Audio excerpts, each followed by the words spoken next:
Hello வணக்கம் நண்பர்களே. நாளைக்கு வந்து பார்த்தீங்கன்னா நெடுவாசல் உள்பட 31 இடத்துல மக்கள் போராட்டம் பண்ண அதே ஹைட்ரோ கார்பன் திட்டம் மீண்டும் கையெழுத்து வாங்க போகிறாங்க. இந்த வீடியோ வந்து பார்த்தீங்கன்னா பொன் ராதாகிருஷ்ணன் அவர்களுக்கும் பிரகாஷ்ராஜ் அவங்களுக்கும் கிளிக்கலான்னு இருக்கேன். பொன் ராதாகிருஷ்ணன் நீங்கன்னா சரிக்கு தான் வந்திருக்கீங்களா தெரியல. இன்னும் போராட்டத்தில் கலந்துக்கிட்டு போராட்டத்தை விட்டுருங்க, நீங்கள் சொல்கிறதெல்லாம் நான் பண்ணுறேன், இந்த மாதிரி திட்டம்லாம் வராது. நீங்கள் இப்போ என்னத்தை பிடுங்கிறதுக்கு நாளைக்கு கையெழுத்தாகுது திட்டம்.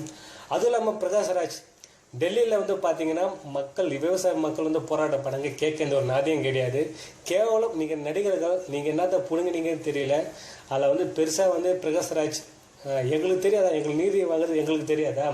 இதில் வந்து பார்த்தீங்கன்னா தமிழை ஆளக்கூடாது, அதை நான் வந்து ஏற்றுக்க மாட்டேன் அப்படின்னு சொல்லியிருக்கீங்க. இன்னைக்கு நெடுவாசல் போராட்டம், இன்னைக்கு தமிழ்நாட்டில் ஒரு தமிழன் இருந்தான்னா நெடுவாசலில் இந்த ஹைட்ரோ கார்பன் திட்டத்தை அலோவ் பண்ணியிருக்க மாட்டான்.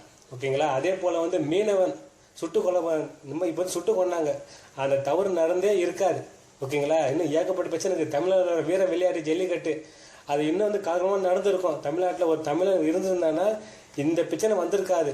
இன்னொரு காவிரி ஆற்றுல தண்ணி பெருக்கெடுத்து ஓடி இருக்கும் தமிழ்நாட்டில் ஒரு தமிழன் ஆண்டிருந்தாங்கன்னா. ஓகேங்களா. பக்கத்தில் இருக்கிற கேரளாவில் தமிழான ஆள்றான், பக்கத்தில் இருக்கிற ஆந்திராவில் தமிழான ஆள்றான், இல்லை ஆந்திராவில் நான் தமிழான ஆள்றான். நல்லா கீழே கதை உங்களுக்கு. அவ்வளோதான். எப்படியோ தமிழ்நாட்டை வந்து கண்டமாக்கலாம்னு நினச்சிட்டீங்க. இன்னும் நடத்துங்க. ஆர்கே நகர் தொகுதியில் பாஜக உங்களுக்கு சல்லி ஓட்டு தேராது. இன்னும் நீங்கள் மக்கள் என்னென்ன பண்ண போகிறீங்கன்னு தெரியல. இந்த நடக்கிற நியூஸ்லாம் பார்க்கும்போது எனக்கே வந்து கொலை வெறி வருது எனக்கு. நன்றி, வணக்கம். மேலும் இது போல வீடியோவுக்கு கீழே இருக்கிற ரெட் கலர் சப்ஸ்கிரைப் பட்டனை கிளிக் பண்ணி நம்ம சேனலை சப்ஸ்கிரைப் பண்ணிக்கோங்க.